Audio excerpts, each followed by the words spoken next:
नमस्कार, बहुत स्वागत है आपका। आप देख रहे हैं किस्मत कनेक्शन और मैं हूं आपके साथ शैलेंद्र पांडे।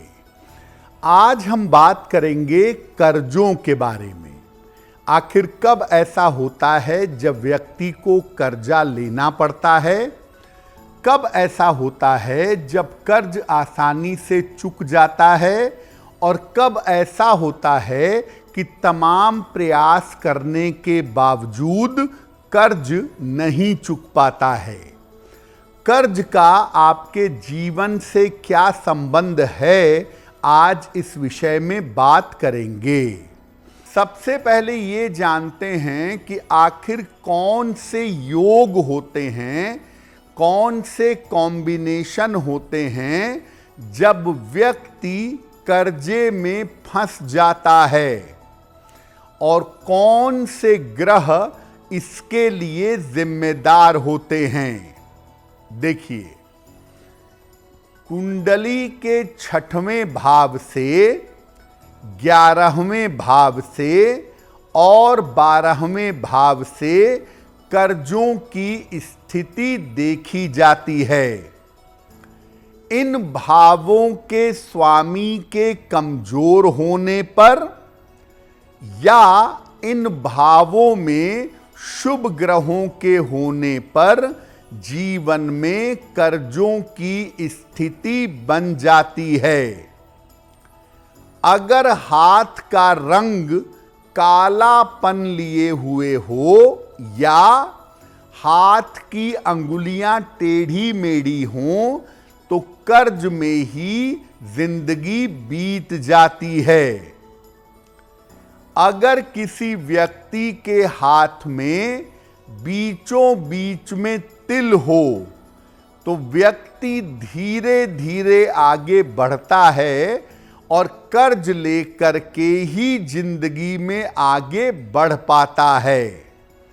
यानी आपकी कुंडली के ग्रह, आपकी हथेलियों का रंग और आपकी अंगुलियां ये बता सकती हैं कि जीवन में आपको कर्ज लेना पड़ेगा या नहीं लेना पड़ेगा और जिंदगी में कर्ज कितना लेने की जरूरत आपको पड़ेगी। अब ये जानते हैं कि ग्रहों के अनुसार कब किसी व्यक्ति का कर्जा चुक जाता है, कब कर्जा बिल्कुल नहीं चुक पाता और कब व्यक्ति कर्जा लेता है लेकिन चुकाना नहीं चाहता। अगर आपके दायित्व भाव पर, 6वें भाव पर बृहस्पति या शुक्र का शुभ प्रभाव हो तो कर्जा आसानी से चुक जाता है। अगर मंगल का प्रभाव दायित्व भाव पर हो तो व्यक्ति को कर्ज से छुटकारा पाने में काफी कठिनाई का सामना करना पड़ता है। अगर दायित्व भाव पर शनि का प्रभाव हो तो व्यक्ति के लिए कर्ज चुकाना एक चुनौती होती है, कर्जा नहीं चुक पाता। अगर राहु केतु का खराब प्रभाव हो या खराब बुध का प्रभाव हो तो व्यक्ति कर्जा तो लेता है लेकिन कर्जा चुकाना नहीं चाहता।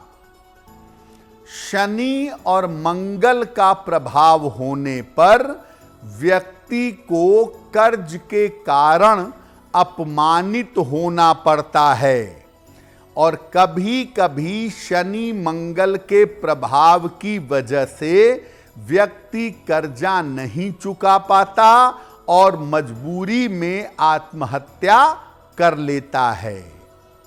तो कुंडली में ऐसी स्थितियां जरूर होती हैं जब आप कर्ज चुका पाते हैं या कर्ज के चक्कर में आपका जीवन खराब हो जाता है।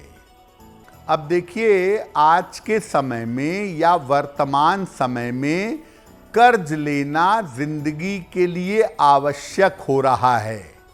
मकान लेना है, गाड़ी लेनी है तो थोड़ा बहुत लोन लेना पड़ता है। ऐसी दशा में कर्ज के लेन देन में किन बातों का ध्यान रखें? अपनी कुंडली या हस्तरेखा के जांच करने के बाद कर्ज में हाथ डालिएगा। अगर आपकी कुंडली में कर्जा न चुकने के योग हैं तो आप अपने स्वयं के नाम से कर्जा मत लीजिए। कभी भी शनिवार को कर्जा मत लीजिए। महीने की 8, 17 और 26 तारीख को भी कर्ज मत लीजिए। प्रयास करिए कि सोमवार, बुधवार या शुक्रवार को कर्जा लिया जाए। कर्ज के पेपर को, कर्ज के कागज को काले कलम से मत भरिए और कर्ज के पेपर पे साइन करने जा रहे हैं, कर्ज के पेपर पे साइन करेंगे उसके पहले एक मंत्र पढ़िए, त्वदीयम वस्तु गोविंदम तुभ्यमेव समर्पयेत्। त्वदीयम वस्तु गोविंदम तुभ्यमेव समर्पयेत्। इस भावना से अगर आप कर्ज लेंगे तो कर्ज चुकाना आसान होगा। बहुत बार ऐसी स्थिति बन जाती है कि जीवन में कर्जा बढ़ता चला जाता है।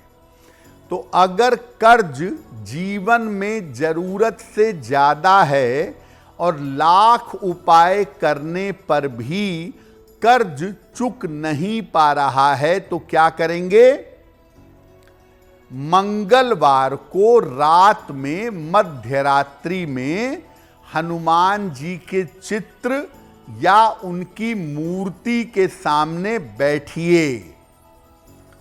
उनके सामने चमेली के तेल का 9 मुखी या 4 मुखी दीपक जलाइए और इसके बाद एक विशेष मंत्र का कम से कम 108 बार जप करिए।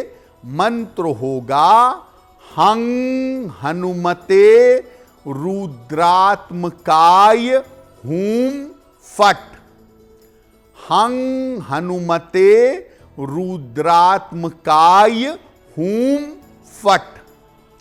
ये प्रयोग हर मंगलवार की रात में करिए लंबे समय तक, कम से कम 6 महीने तक ये प्रयोग लगातार करते रहिए।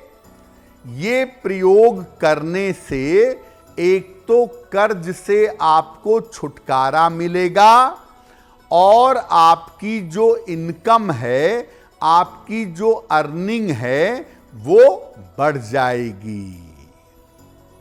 अगर आप मुझसे जुड़ करके अपनी समस्याओं का समाधान चाहते हैं और चाहते हैं कि आपकी समस्याओं को ज्योतिष के माध्यम से सुलझाया जाए तो आप हमसे संपर्क कर सकते हैं, जुड़ सकते हैं एस्ट्रो तक पर।